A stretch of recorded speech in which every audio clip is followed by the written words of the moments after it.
Po, mga kapatid, salamat po sa ating Diyos sa atin pong natapos na pagsamba. Tunay po na napakasarap pag tayo sumasamba sa Panginoon. Nakakaramdam tayo ng lakas, ng kapayapaan, ng tagumpay, 'di ba? 'Yon, kagalakan, Yun po yung nagagawa ng pagsamba po sa ating Panginoon. Amen. Opo, kaya sabi nga ng Biblia, sapagkat napagtatagumpayan ng mga anak ng Diyos ang sanlibutan at nagtatagumpay po tayo sa pamamagitan ng ating pananampalataya. Siyempre, sa ating pananampalataya, naandyan yung ating totoong pagsamba sa ating Diyos. Amen? At siyempre, ating palang wine-welcome yung ngayon lang po natin nakasama. Si Brother Melvin. Sino ba yung Melvin dito? Ayan. Welcome, Brother Melvin. Welcome po kayo sa Jesus First. Kapatid po yan na Sister Geraldine. Po.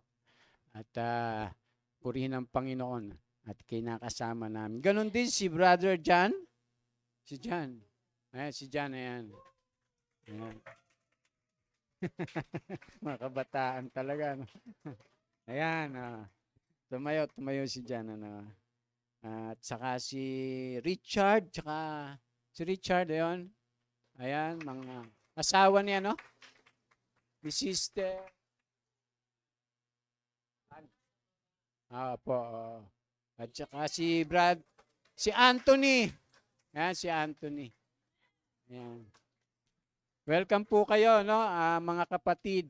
Sila po, yan si Richard tsaka si Anthony, yan po yung mga naandyan sa babang, anong parlor yon, sister?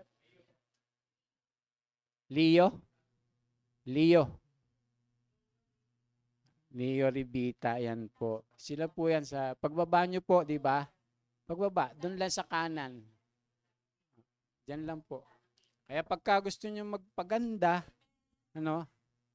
opo, magpapadagdag kayo ng ganda. Diyan lang po sa baba kayo pumunta, mga kapatid po natin yan. Mga Christian po yan, galing pa po yan sa Davao. Sila karamihan. Maayong buntag, kaninyong tanan, mga igsuon. Dalay ko ng Diyos, inyong kinabuhi. Nagpasalamat kami sa Ginoo kay nakauban namin kayo. Kamo, dito sa church, sa Jesus First Christian Ministries. Welcome po kayo.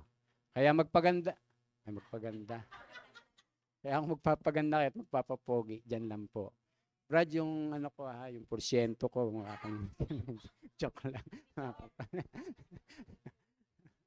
Opo, pero kung kayo po, ay magpapaganda ng espiritu, ng kaluluwa, dito po tayo.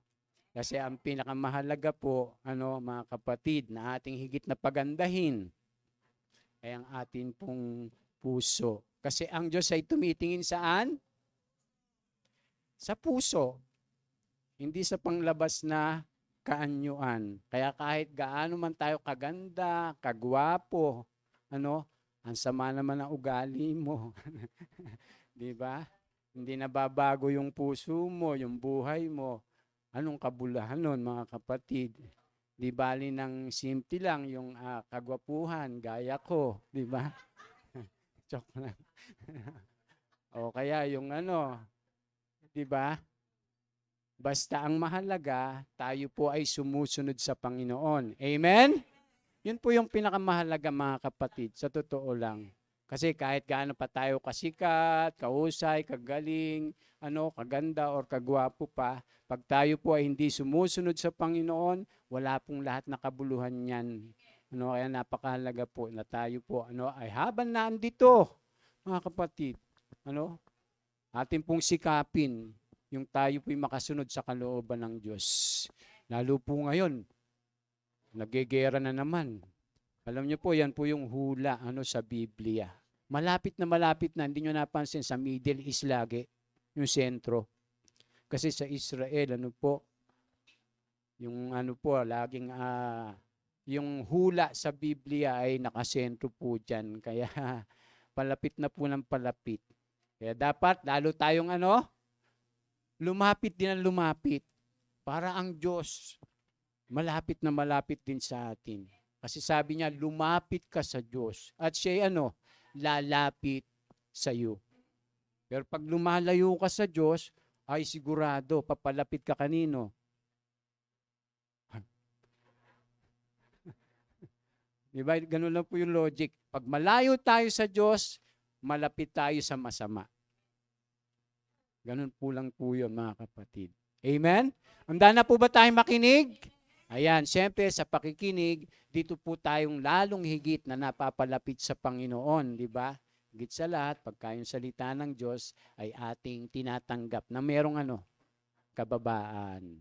At tayo po ay pangungunahan ngayon ni Elder Ray Luntayaw sa pag-aaral po ng salita ng Diyos. Palakpakan po natin ang ating Panginoon.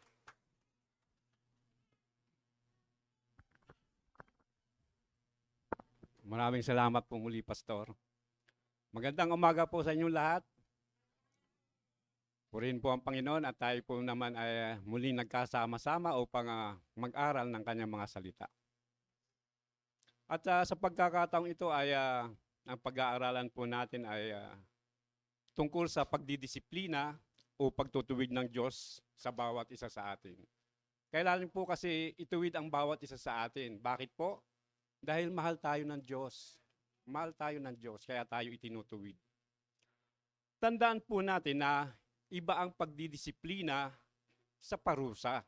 Iba po ang disiplina sa parusa ng Diyos. Ang pagdidisiplina ay ang proseso ng pagtuturo, pagsasanay, at paggabay sa isang tao, lalo na po yung mga bata, di ba? At upang sumunod sa mga alituntunin, magkaroon ng mabuting asal, at kontrolin ang sarili. Hindi po ito simpleng parusa, kundi paghubog sa tamang pag-uugali, yung responsibilidad, yung paggalang sa batas o pamantayan sa tahanan o sa lipunan. Tinuturoan nito ang isang tao na gumawa ng mabuting pasya at sundin ang tama, kahit po walang nakakakita. Sa madaling salita, ang pagdidisiplina ay pagtutuwid upang maging mas responsable at mabuti tayong tao. Samantalang pong ang parusa ay isang kabayaran sa nagawang pagkakamali. Maaaring ipataw ang mabigat na parusa. Depende po sa antas ng kasalanang nagawa natin. At ang pinakamabigat nga pong parusa ay kamatayan, di po ba? So ang pamagat po ng pag-aaralan na natin ngayon ay ang pagtutuwid ng Diyos.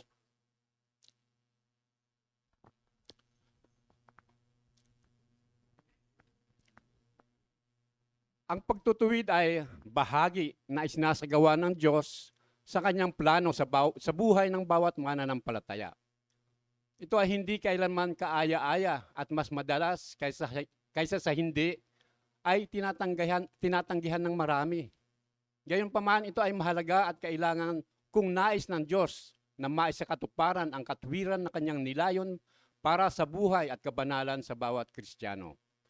Ito po ang sinasabi ng apostol sa mga Kristiyanong Hebreo sa bahaging ito na kanyang liham na pag-aaralan po natin ngayon.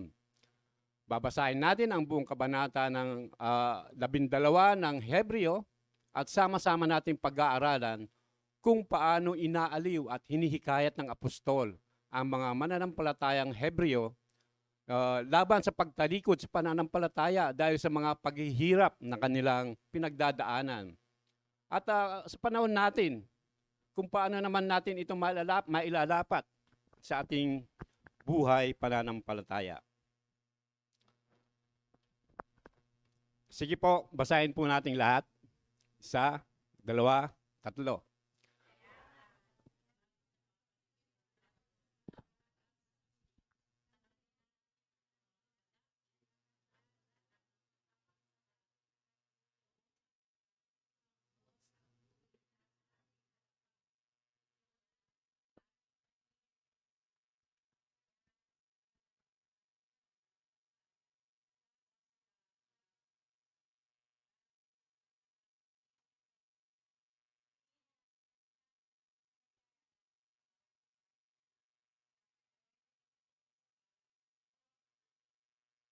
Isipin ninyo kung gaano ang tiniis niyang pag-uusig sa kamay ng mga makasalanan upang hindi kayo manlupaypay upang hinaan ng loob.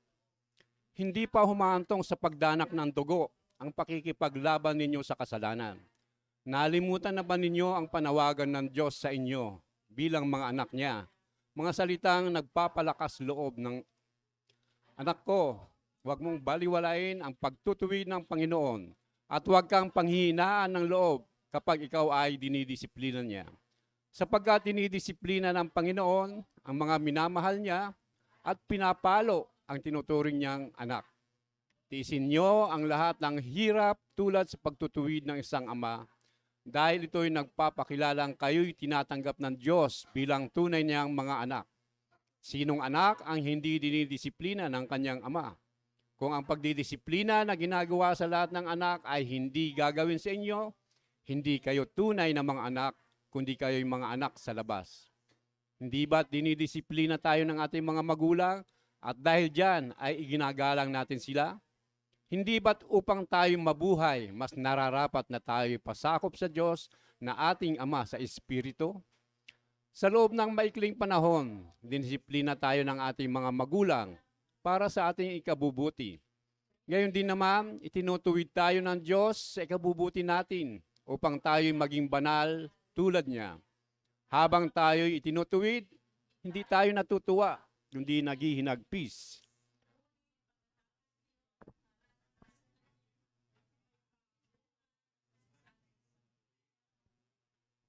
Dahil dito'y itaas ninyo ang inyong mga nanghihinang kamay.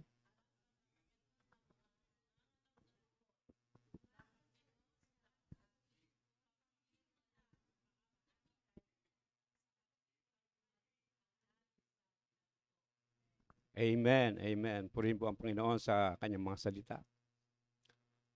Kung mapapansin po natin sa ating binasang talita ay maraming beses na binanggit dito ang salitang dinidisiplina. At kapag po tayo ay nagbabasa ng Biblia, yung mga talata, ay kung may mapapansin po tayong paulit-ulit na, na sinasabi dito, ay ito po ay binibigyan diin ng may akda, yung may author. Binibigyan diin niya po ito, yung paulit-ulit na salita. Ibig sabihin, ito po ay mahalaga, makabuluhan. Kaya dapat maging aware po tayo pag nagbabasa po tayo ng Biblia.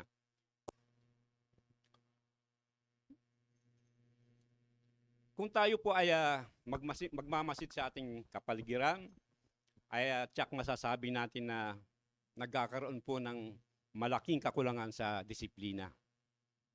Ang salitang disiplina po ay may kahulugang kasanayan na nagpapaunlad sa pagkontrol sa sarili at karakter. Ito rin ay nagsasaad ng maayos na pag-uugali.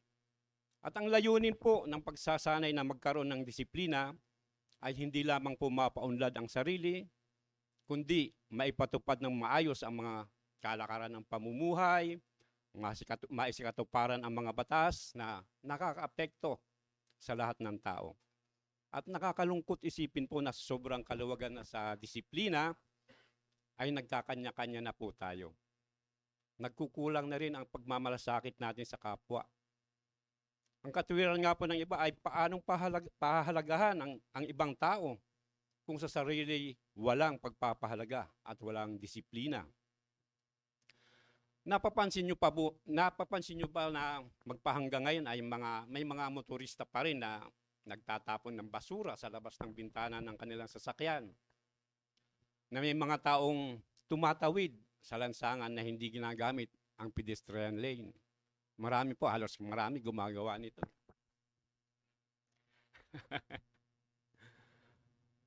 May mga pampublikong sasakyan tulad ng mga bus, mga jeep, mga tricycle na nagsasakay at nagbababa ng pasahero sa bawal na lugar, di po ba?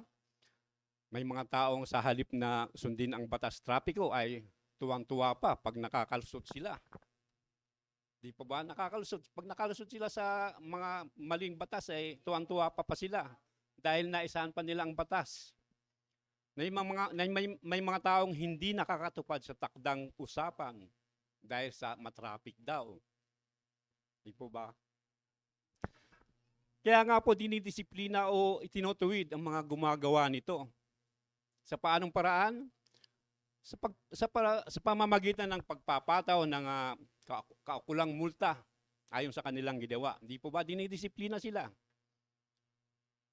Kaya nga po kung ang bawat isa sa atin ay may disiplina, ibig sabihin ay may pagpapalaga tayo sa ating sarili, sa ating kapwa, at maging sa ating bansa. Kaya nga po kung nagkukulang tayo sa disiplina, kahit anong programang mabuti para sa ating sarili at lipunan, ay hindi po ito maipatutupad. Kung naalala nyo po nung mga kabataan, di na po ito inabutan, yung martial law. Di po ba yung matandang Marcos pa, si Presidente Marcos Sr. Di po ba nung yung may slogan siya noon na sa ikauunlad ng bayan, disiplina ang kailangan. Ipinopromote po kasi nila yun noon yung bagong lipunan, yung New Society. Ngayon may isang movie, para sino ba yun? Pwede ba banggitin yung pangalan? May isang TV at movie personality na binago niya yon, sabi niya yun. Sa ikauunlad ng bayan, bisikleta ang kailangan. Di po ba? Naaalala niyo yun? Ngayon, anong ginawa po sa kanya? Hinuli po siya ng mga PC. At anong ginawa ang parusa sa kanya? Yung pagdidisiplina sa kanya? Pinagbisikleta siya sa buong Camp Crame maghapon.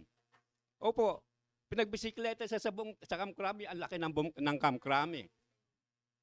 Yun po ang ginawang pagdidisiplina sa kanya.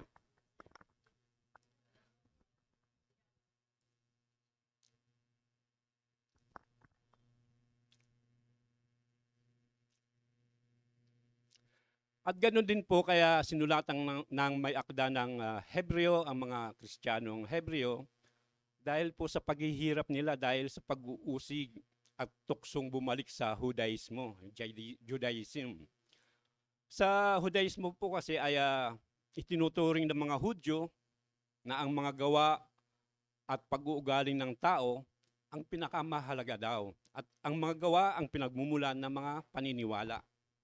Naniniwala ang mga Hudyo na kaya nilang pabanalin ang kanilang sarili at lumapit sa Diyos sa pamamagitan ng mga banal na kasulatan. At wala raw pangangailangan ng tao sa isang tagapagligtas upang maging tagapamagitan niya sa Diyos. Yun po ang paniniwala ng mga sa Judaismo. At ito po ay kabaliktaran ng mga itinuturo ng mga apostol. Kabaliktaran po ito dahil sabi po ng mga apostol, ang tinuturo nila na ang pananampalataya sa Panginoong Hesus, ang pinakamahalaga at ang mga gawa ay bunga lang ng pananampalataya. At ang Panginoong Hesus lamang po ang daan, ang katotohanan at walang makakapunta sa Ama, kundi sa pamamagitan niya. Ibig sabihin, ang Panginoong Hesus lamang po ang tanging mediator, ang tagapagligtas, ang tagapamamagitan sa Ama. At ang layunin ng may akda ay patatagin sila sa kanilang pananampalataya at maging sa mga Kristiyano ngayon sa pamamagitan ng pagtuon sa Panginoong Hesus. So bakit po tayo tinutuwid ng Diyos? Una po, dahil gusto ng Diyos na ituon natin ang ating paningin sa Kanya. Ibig sabihin po ng paningin dito ay hindi lamang po sa pamamagitan ng ating mga mata.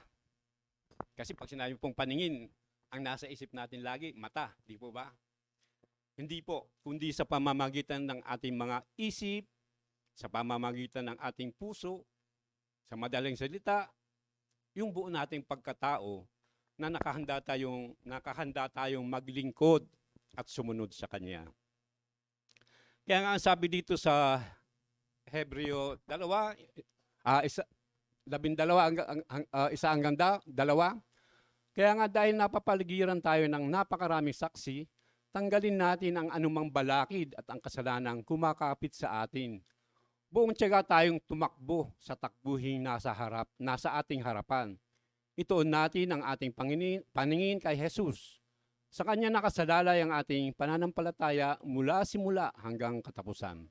Dahil sa kagalakang naghihintay sa Kanya, hindi niya inalintana ang kahihiyan ng pagkamatay sa krus at sa ngayon nakaupo sa kanan ng trono ng Diyos. Ang buhay Kristiyano po ay hindi isang pangyayari, kundi isang paglalakbay, isang takbuhin. Sabi nga po dito ay buong tiyaga tayong tumakbo sa takbuhin na sa ating harapan. Tayo po ay hinihimok ng Diyos na magpatuloy sa paglago sa ating pananampalataya. Sa kabila ng mga pagsubok, sa kabila ng mga paghihirap.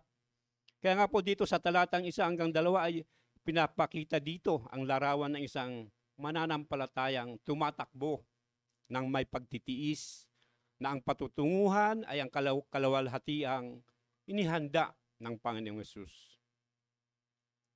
Ang buhay Kristiyano po ay isang takbuhin. Kumbaga sa sports, kinukumpara to sa isang marathon. Alam po niyo yung marathon? Yung tumatakbo silang dahan-dahan, pero mahaba po yung tinatakbo nila.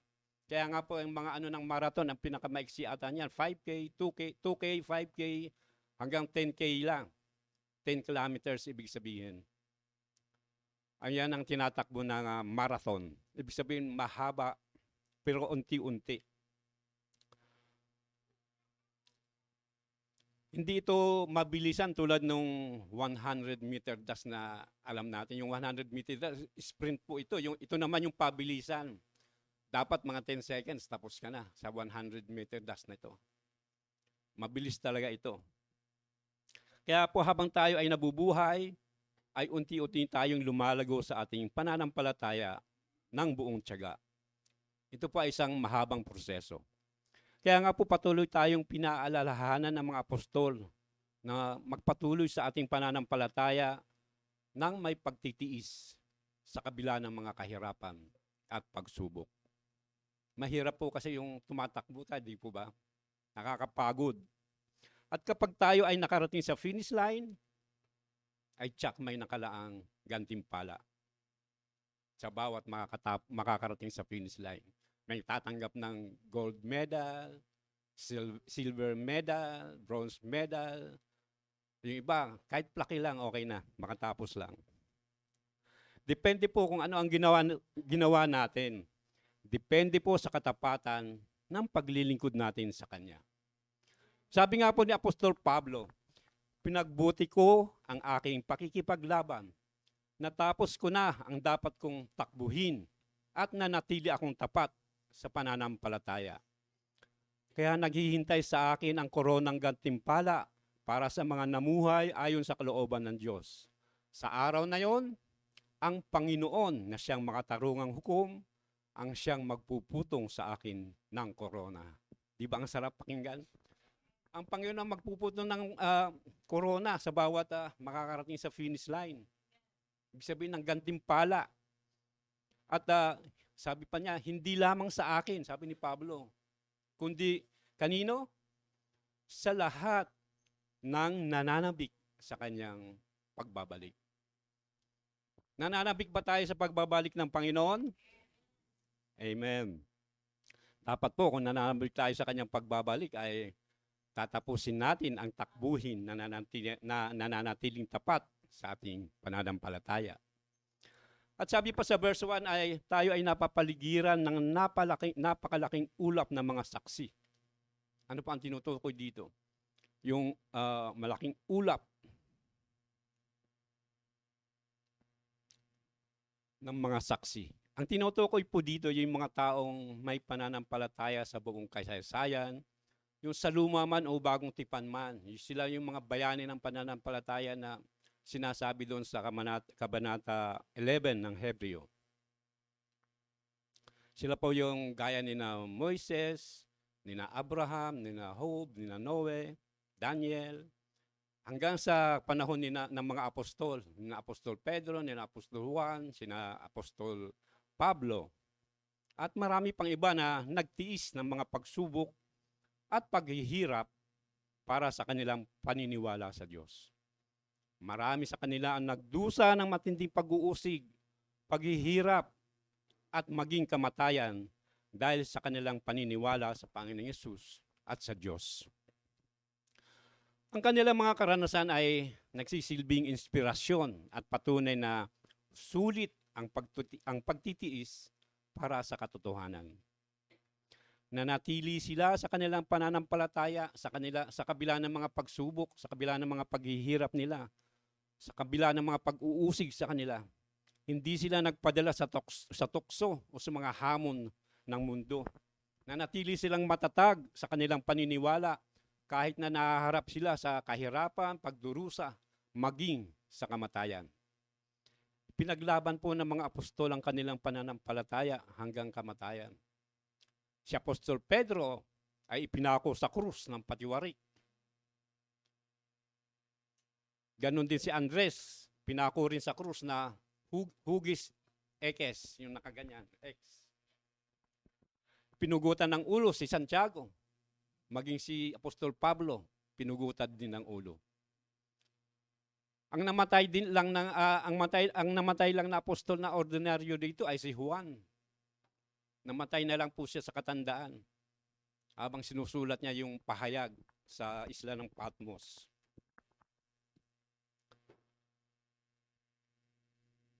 Lahat po sila ay namatay na ipinaglaban ang kanilang pananampalataya. Sila po ay managsilbing halimbawa at pagpatibay loob para sa atin. Ang kanilang mga kwento ay nagpapaalala sa atin na hindi tayo nag-iisa sa ating pakikipagbaka sa ating pananampalataya. Ang kanilang tagumpay at pagtitiis ay nagbibigay ng lakas, bibigay ng pag-asa sa atin na magpatuloy tayo sa ating takbuhin sa ating pananampalataya. Amen po? So ano po ang mga dapat nating gawin sa mga bagay na hadlang sa ating takbuhing Kristiyano? Dalawang bagay po ang mga hadlang sa ating takbuhing Kristiyano ayon sa ating binasa. Una po, tanggalin natin ang anumang balakid, yung sabi doon. Sa ibang salin po ay bigat, kasi sa English po ay sabi doon ay lay aside every weight.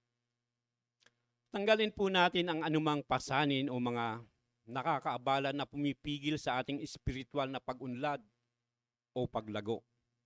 Maaaring kabilang dito ang mga makamundong pag-aari, hindi magandang relasyon, o anumang bagay na pumipigil sa atin na magtuon ng pansin sa Diyos. Maaaring ito ay makamundong pagnanasa.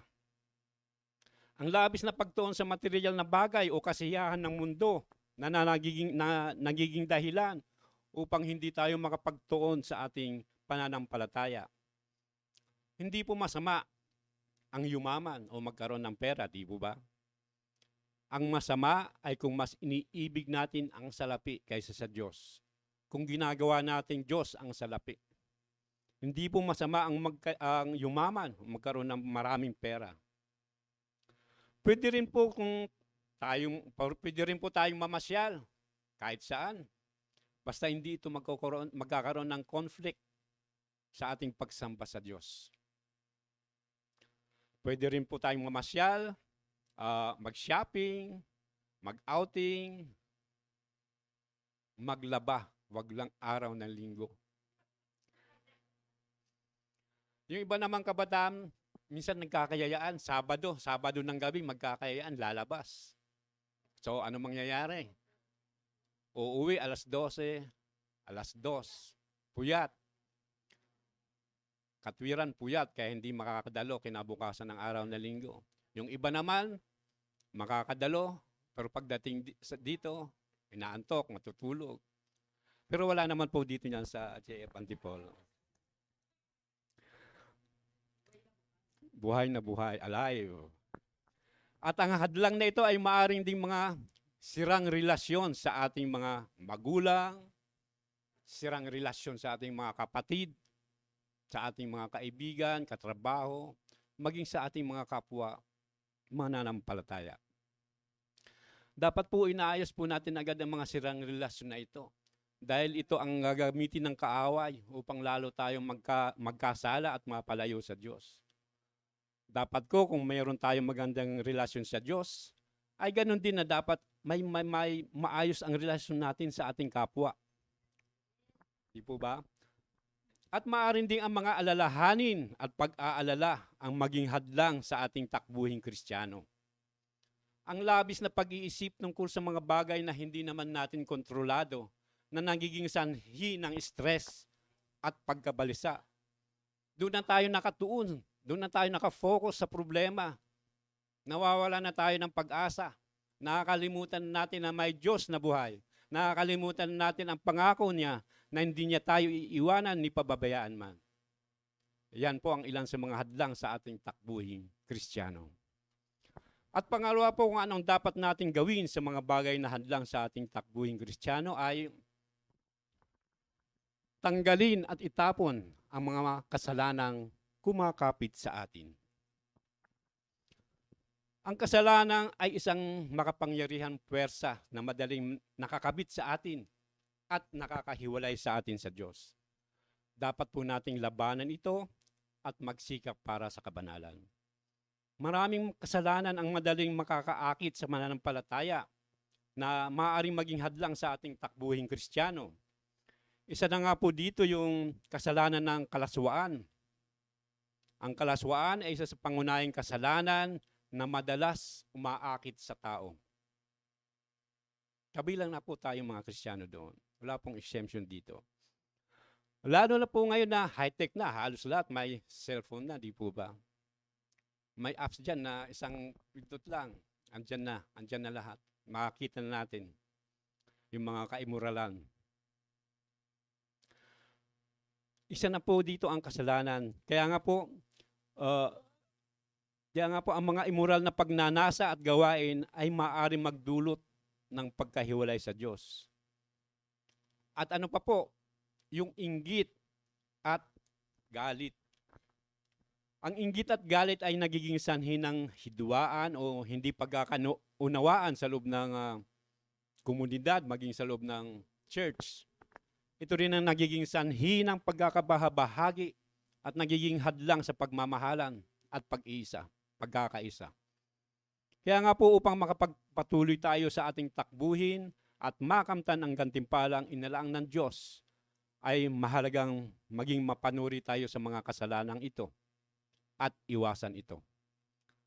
Ang pananalangin, pag-aaral ng salita ng Diyos at pakikipag-ugnayan sa mga kapwa na mananampalataya ay makakatulong po sa atin na mapanatili ang ating pananampalataya na nakatuon tayo doon sa finish line na siyang buhay na walang hanggan kasama ang Diyos. Amen po? At sinasabi nga po dito sa Santiago 1, talatang 14 hanggang 15, sabi dito,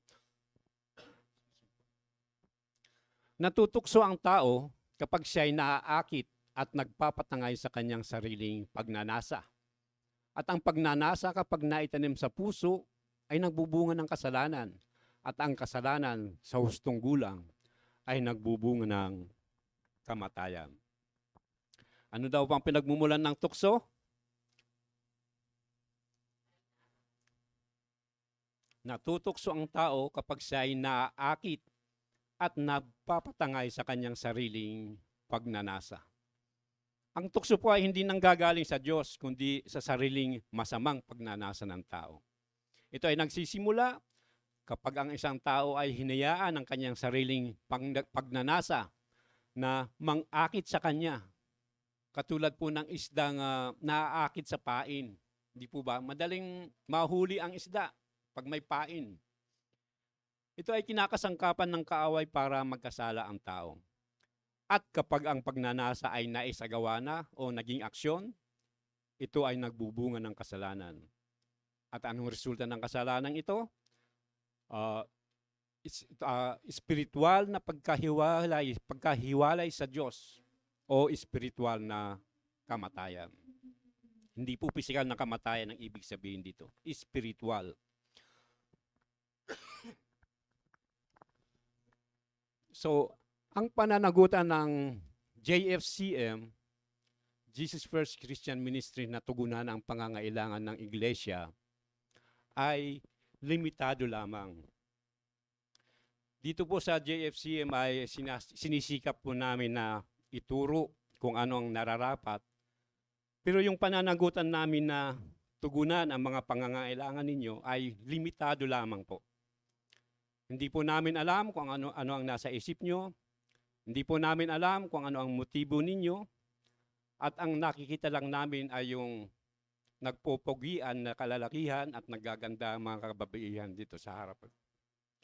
Amen po. Pero hindi po namin alam kung ano ang nasa puso ninyo. Hindi po namin alam kung ano nasa puso ninyo. Nagtuturo lang po kami at nasa inyo na po yun kung paano niyo i-apply ang mga itinuturo namin. Kaya nga po, nagsisikap din po kami mag-aral. Nag-aaral din po kami. Gumugugol pa rin po kami ng panahon sa gabay sa gabay ng banal na espiritu kung ano ang dapat naming ituro sa inyo. Kaya dapat tayo magkaroon ng pansariling pananagutan kung paano natin ipinapamuhay ang ating buhay pananampalataya. Dahil tayo ang nag-iingat sa ating pagkatao at pag-uugali na hindi kayang sagutin ng pamunuan ng JFCM. Pananagutan po ng bawat isa na ipamuhay ang ating buhay pananampalataya. At ang pangalawa po, kung bakit tayo itinutuwid ng Diyos ay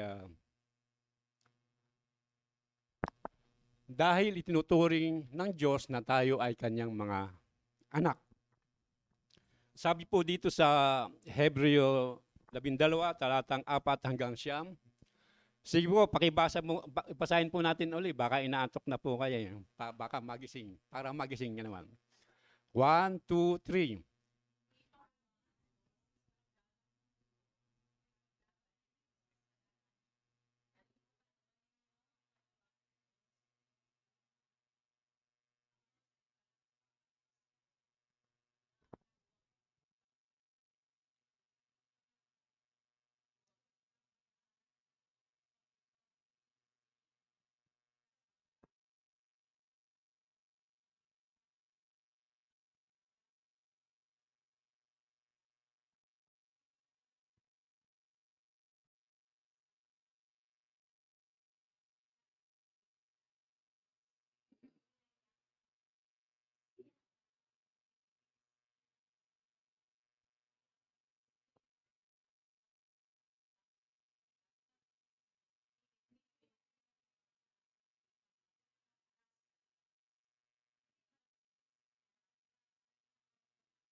Amen. Sabi po dito sa talatang 4, hindi pa humahantong sa pagdanak ng dugo ang pakikipaglaban ninyo sa kasalanan. Ito po ay isang paalaala sa mga Kristiyanong Hudyo na dumaranas ng kahirapan na sinabi na may akda na hindi sila nagdusa ng kasing tindi ng dinanas ng Panginoong Hesus. Hindi sila namatay para sa kanilang pananampalataya. Hindi nila ibinuhos ang kanilang dugo sa pakikipaglaban sa kasalanan. Kaya ang sabi dito, hindi po natin dapat baliwalain ang pagtutuwid ng Panginoon. At huwag daw tayong panghinaan ng loob kapag tayo ay dinidisiplina niya. Sapagkat dinidisiplina niya pag minamahal niya at pinapalo ang itinuturing niyang anak. At ang sinasabi dito ng mga anak ay yung mga tunay na anak. Mga tunay na anak. Ang pagdidisiplina ay tanda ng pag-ibig sa mga anak. Ang wastong pagdidisiplina ay mapagmahal. Kaya nga ang pagdidisiplina ay tanda ng pagiging Diyos sa atin bilang mga anak. Ang ibig sabihin, sa bawat pagdidisiplina ay may sinasabi sa atin ang Diyos. May pinapakita siya tungkol sa relasyon niya sa atin. Kaya nga ang mga anak na hindi sumusunod sa disiplina ng mga magulang ay kinakalimutan nila kung bakit sila dinidisiplina. Ang nasa isip nila ay sa pagiging stricto lang ng kanilang mga magulang kaya sila dinidisiplina. Hindi nila naiisip na sa bawat disiplina, sa bawat palo, sa bawat sermon, ito ay nagpapakita ng pag-ibig sa isang anak. Di po ba? Pag-ibig po ang pinakikita ng magulang sa isang anak kapag ito ay kanyang dinidisiplina, kapag ito ay kanyang pinapalo, kapag ito ay kanyang sinesermonan. Mas malungkot po pag wala nang pakialamang magulang sa anak. Sabihin sa inyo, bahala ka sa buhay mo. Bahalang mapariwara ang buhay mo. Kaya nga ang sabi sa verse 7 ay, tiisin ninyo ang lahat ng paghihirap bilang disiplina ng Diyos sa inyo. Dahil sa Kanya kayong mga anak. Sino bang anak ang hindi dinidisiplina ng ama? Hindi po dinidisiplina ng tatay ang anak ng kanyang kapitbahay. Di po ba? Bakit? Hindi niya anak yun eh. Wala siyang karapatang disiplinahin ang anak ng kanyang kapitbahay. Kung walang pakialam sa iyo ang Diyos at hahayaan ka lang, ano ngayon ang katayuan mo sa harap niya? Di po ba? Anong katayuan nyo? Hindi kayo tunay na anak, kundi anak sa labas. Ayun po sa verse 8. Ang disiplina ay tanda ng pagmamahal ng isang ama sa kanyang anak. Mahal po tayo ng Diyos, kaya niya tayo dinidisiplina. Huwag tayong magreklamo kung mahirap ang buhay kasi paraan ito ng Diyos para mahubog tayo ayon sa kanyang wangis. Ganon din po sa magulang. Huwag magsawa sa pagdidisiplina sa anak. At para sa mga anak naman, tandaan ninyo kung anong ibig sabihin ng pagdidisiplina ng mga magulang ninyo. Ito ay tanda ng pag-ibig nila sa inyo. Amen po? At ayon po dito sa Efeso 4, talatang 10 hanggang 2, ang bumaba ay siya rin namang umakyat sa kaitaasan ng kalangitan upang mapuno ng kanyang presensya ang buong sanglilikha. At binigyan niya ang ilan ng kaloob upang maging mga apostol, ang iba na may propeta, ang iba ay mga ebanghelista, at ang iba ay mga pastor at mga guro. Ginawa niya ito upang ihanda sa paglilingkod ang lahat ng mga hinirang upang maging matatag ang katawan ni Kristo hanggang makarating tayo sa pagkakaisa ng pananampalataya at pagkakilala sa anak ng Diyos at maging ganap ang ating pagkatao ayon sa pagiging ganap ni Kristo. Sino po yung tinutukoy dito na bumaba at siya ring umakyat sa kaitaasan ng kalangitan? Ang Panginoon Jesus po. Gusto po ng Panginoon na mapuno ang kanyang presensya ang buong sanlilikha. At sinasabi rito na binigyan niya ang ilan ng kaloob upang maging apostol, propeta, ebanghelista, pastor, guro. At ang tinutukoy niya po dito ng sanlilikha ay yung kanyang iglesia. Kasi dito niya napupuno ang kanyang presensya. Hindi po sa labas, dito sa iglesia. Bakit po? Ano po ang dahilan? Ginawa niya po ito upang ihanda sa paglilingkod ang lahat.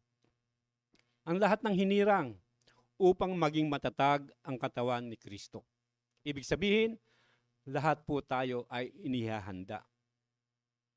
Yung takbuhin na sinasabi kanina, ayun ang paraan ng Diyos upang tayo ay maihanda sa paglilingkod. Maihanda ang lahat. Lahat po tayo ay mayroong katawagan ng Diyos. Hindi po sapat na andito lamang tayo, nakikinig, nakaupo, nag-i-amen. Hindi po yung sapat.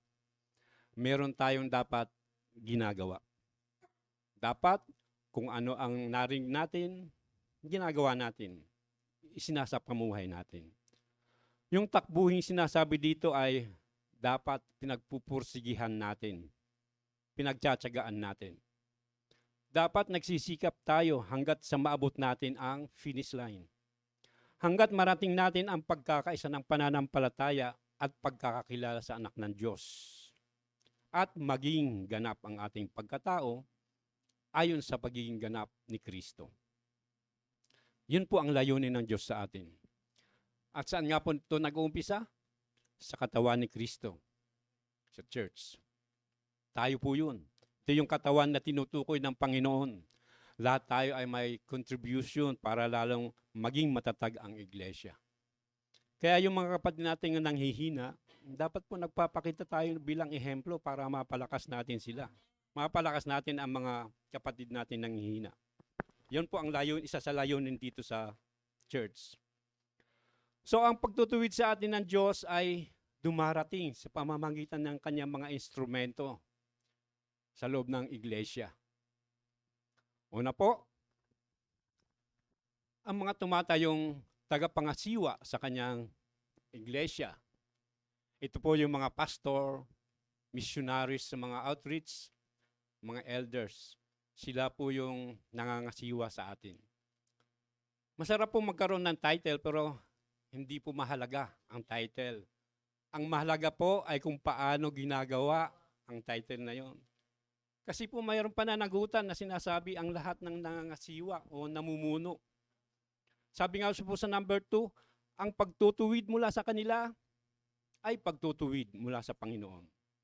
Minsan masyado nating dinadamdam personal at ganon din dahil personal ang pagtrato sa atin ng Diyos.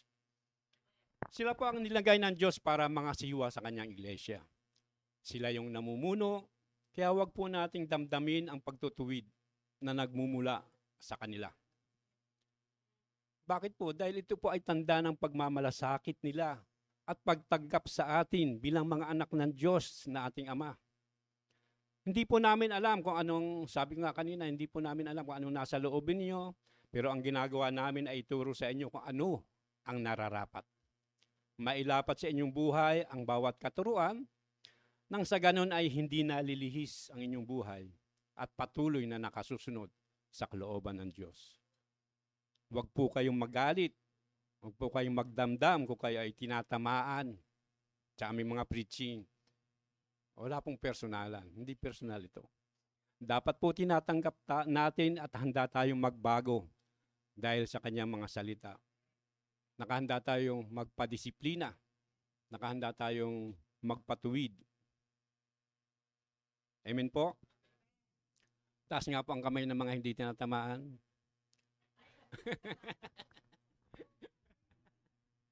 Kakalito po ang tanong, ano? So, pangatlo po, ang pagtutuwid sa loob ng iglesia ay dapat kilalanin at mapahalagahan. Itinuturing tayong bahagi ng pamilya ng Diyos at bahagi ng JFCM kung saan tinawag tayo ng Diyos upang paglingkuran siya. Dapat po nagtutulong-tulong tayo dito mga kapatid. Meron po tayong kanya-kanyang katawagan. Hindi naman po pwedeng lahat tayo pastor. Kasi pag lahat tayo pastor, wala na pong nakaupo dyan. Lahat dito nakatayo.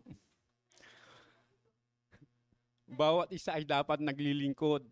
Ang bawat katawagan ay pantay-pantay ang tingin natin doon. Wala pong nakakaangat sa atin dito. Sa tingin ng Diyos, lahat ay pantay-pantay. Kaya nga po may karapatan kayo sa aming mga nagtuturo na ituwid din po kami pag nagkakamali kami. Hindi po kami perpekto. Walang perpektong leader, walang perpektong church. Tangi ang Panginoon lamang po ang perpekto. Dapat po nagtutuwiran tayo sa isa't isa.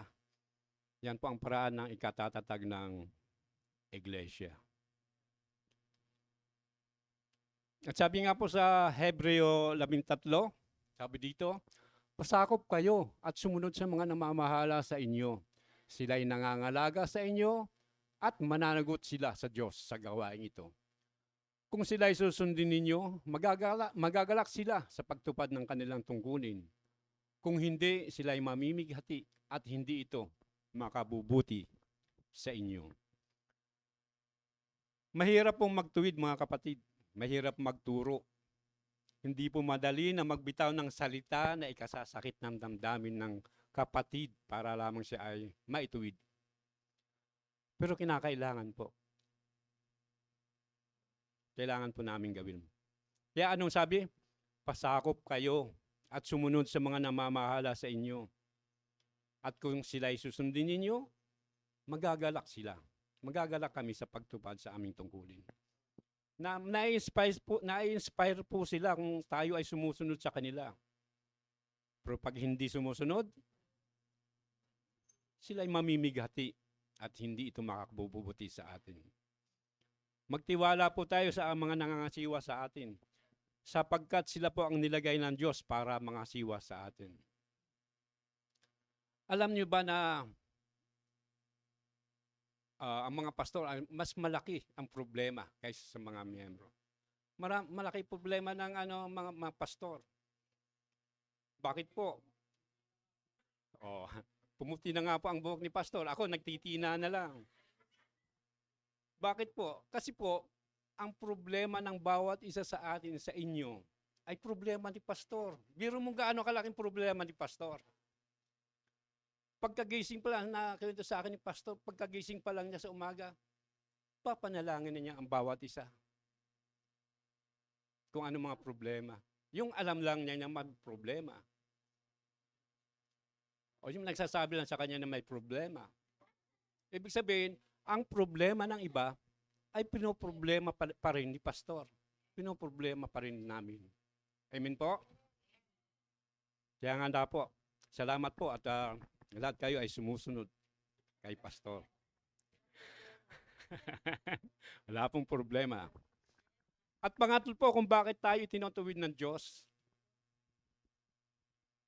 Dahil gusto ng Diyos na tayo ay mamunga ayon sa kanyang katwiran. Sabi po dito sa Hebrew 12:10-13, sa loob ng maikling panahon, dinisiplina tayo ng ating mga magulang para sa ating ikabubuti.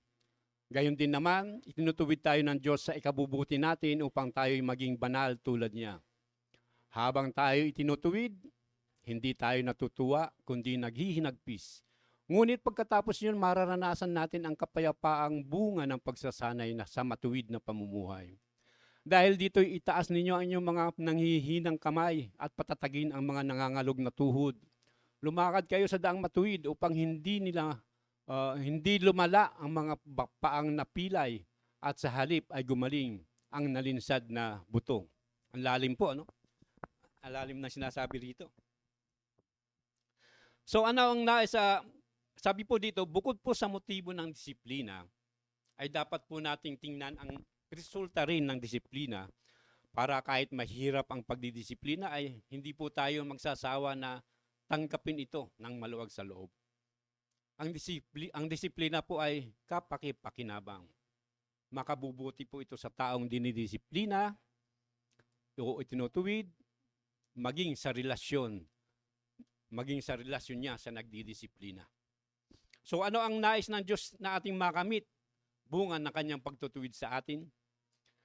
Una po, upang tayo ay maging kabahagi ng kanyang kabanalan. Sabi ito sa verse 10, sa loob ng maikling panahon, dinisiplina tayo ng ating mga magulang para sa ating kabubuti. Gayon din naman, itinutuwid tayo ng Diyos sa ikabubuti natin upang tayo maging banal tulad niya.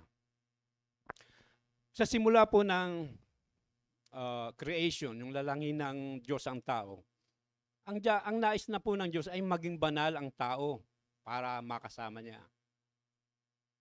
Nakasama ng Diyos sina Adan at Eva sa Garden of Eden, pero nang magkasala sila at Adan at Eva ay nahiwalay nga po sila sa Diyos. Nawala ang kabanalan dahil sa kasalanan. Pero ang nais ng Diyos ay maging banal pa rin tayo. Kaya't ang pinadala niya, ang Panginoon Hesus, para tubusin tayo sa ating mga kasalanan. Kaya nga po patuloy tayong tinutuwid ng Diyos sa ikabubuti natin upang tayo'y maging banal tulad niya. Ang disiplina ng Diyos po ay perpekto, may layunin, at para sa ating pangmatagalang kapakinabangan. Itinutuwid niya tayo para hubugin ang ating mga karakter upang maging higit na katulad ni Kristo. Yung mas mapagmahal, mas matyaga, mas tapat. Yan ang gusto ng Diyos para sa atin. At ginagamit niya ang disiplina bilang isang mahalagang kasangkapan upang maabot natin ang kabanalan. Kaya kapag dumaranas tayo ng mga pagsubok, ay hindi tayo itinutulak ng Diyos. Hindi tayo pinababayaan ng Diyos. Mas lalo pa tayong hinihila palapit sa kanyang puso.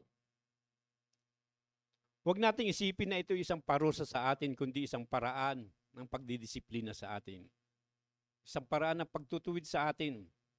Para saan? Para sa ikabubuti natin. Upang tayo maging banal, katulad ng Panginoong Hesus. At pangalawa po, na nais ng Diyos na makamit natin dahil sa kanyang pagtutuwid, upang maranasan natin ang kapayapaang bunga ng pagsasanay sa matuwid na pamumuhay. Sabi po dito sa talatang 11, habang tayo itinutuwid, hindi tayo natutuwa kundi naghihinagpis. Ngunit pagkatapos niyon, anong mangyayari? Mararanasan natin ang kapayapaang bunga ng pagsasanay sa matuwid na pamumuhay. Hindi po lahat ng masakit ay masama. May masakit na nagpapalakas. May pagkakamali na nagiging aral sa atin. Ang disiplina ay hindi talaga masaya. Hindi kaaya-aya habang pinagdadaanan natin ito. Masakit po, nakaka-frustrate. Minsan parang unfair pa nga, di po ba? Pero hindi ito para pabagsakin tayo, kundi para ayusin tayo. Parang workout lang po yan. Habang nagbubuhat ka, masakit ang mga muscles mo. Pero pagkaraan ng ilang linggo, anong mararamdaman mo? Lumalakas ka. Ganon din ang disiplina ng Diyos. Kapag tinutuwid niya tayo, tinuturuan niya tayo, o hinahayaan niya tayong matuto sa consequences. Hindi dahil galit siya, kundi mahal niya tayo. Ang disiplina po kasi ay tanda ng pagmamahal, hindi rejection. Kapag tinutuwid tayo ng Diyos, ibig sabihin, may plano siya para mas maging maayos tayo.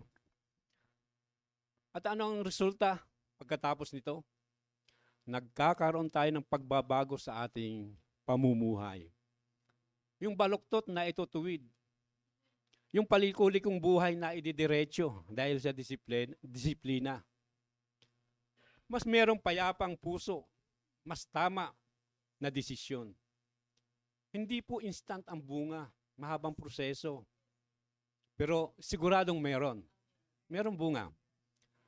Ang bunga nito ay pagbabago ng karakter, paglago sa pananampalataya, at paging mapayapa dahil sa mas malapit na ugnayan natin sa Diyos. Kung magtitiwala tayo sa proseso ng Diyos, ay makakaranas tayo ng tunay na kapayapaan at tamang pamumuhay. So ano pa po?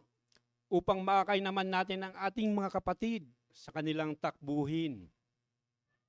Sabi dito sa 12, dahil dito itaas ninyo ang inyong mga nanghihinang kamay at patatagin ang mga nangangalog na tuhod. Lumakad kayo sa daang matuwid upang hindi lumala ang mga paang napilay at sa halip ay gumaling ang nalinsad na buto. Ito po ay isang tawag upang maging matatag sa gitna ng pagsubok at disiplina ng Diyos. Hinihimok tayo bilang mga Kristiyano na palakasin ang nanghihina nating mga kapatid sa pananampalataya. At ituwid sila upang sila ay lumakas sa pananampalataya at hindi tuluyang matisod.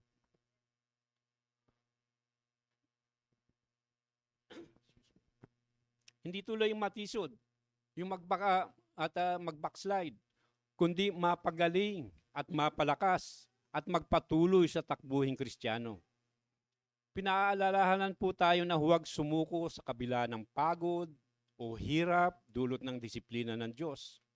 Ang disiplina ay hindi para saktan tayo, kundi para hubugin ang ating karakter at dalhin nga po tayo sa kabanalan. Kaya dapat na namumuhay tayo ng may katapatan sa pagsunod sa Diyos. Ito ang nag-aalis ng mga hadlang o kasalanan na pumipigil sa atin sa espiritual na paglago. At para upang ang mga kapatid na sumusunod sa atin na parang napilayan ng pananampalataya o nangihina ay ating mapalakas. Ang ating personal na pagtsatsaga at paninindigan ay dapat magsilbing halimbawa sa kanila. Ang pagiging matatag natin ay makatutulong sa mga mahihina o nag-aalinlangan upang makabangon at magpatuloy sila. Sa totoo lang po, bilang mga leaders, dapat lagi kaming malakas. Hindi kami dapat magpakita ng kahinaan. Bakit po? Pag nanghina kami, di manghihina rin kayo. Kasi ang may kasabihan, di ba? Follow the leader. Pag nanghina kami, manghihina rin kayo. Kaya kami talaga ang mga plastic. Sa kabila ng paghihirap namin, sa kabila ng problema namin, papatuloy pa rin kami maging malakas para sa inyo. Amen po. At sa ating paglalago, hindi nilang alam. So bakit po ba tayo ay tinutuwid ng Diyos? Dahil gusto ng Diyos na ituon natin ang ating paningin sa Kanya. Dahil itinuturing ng Diyos na tayo ay Kanyang mga anak, at dahil gusto ng Diyos na tayo ay mamunga ayon sa Kanyang katwiran. Ang Diyos ay banal, kaya ang nais niya tayo ay magpakabanal. Gagawin niya ang nararapat kahit na magdala sa atin ng hinagpis at pagdurusa. Ito ay dahil alam ng Diyos kung ano ang pinakamabuti para sa atin, kahit na sa panahong hindi natin gusto o hindi natin naiintindihan ang kanyang ginagawa. Sa pamamaalam na sulat ni Apostol Pablo sa 2 Timothy 4:6-8, ay kanyang inilahad ng kanyang pinagbuti ang kanyang pakikibaka. Nagawa niyang tapusin ang kanyang takbuhin, naging tapat siya sa kanyang pakikipaglaban at paninindigan sa kanyang pananampalataya. Inaasahan niya ang kanyang gantimpala na ibibigay sa kanya ng Panginoon at maging sa lahat ng nananabik sa pagbabalik ng Panginoong Hesus. Malapit na pong mamatay diyan ang Apostol Pablo habang nakakulong. Pero hindi pa rin siya tumitigil. Nakikipaglaban pa rin siya. Tumatakbo, sabi nga niya ay natapos niya ang kanyang takbuhin. Nakahanda na siya, ibig sabihin na namamatay para putungan siya ng korona ng ating Panginoong Hesus. Ganon din ang pagbutihin ang ating pakikipaglaban sa takbuhin na inilagay ng Diyos sa ating buhay. Magpakatatag at magpalakas tayo, manindigan tayo sa ating pananampalataya, matapat tayong mamuhay sa kabanalan, at buong sikap nating tapusin ang ating takbuhin. Maraming salamat po at magandang araw po sa ating lahat.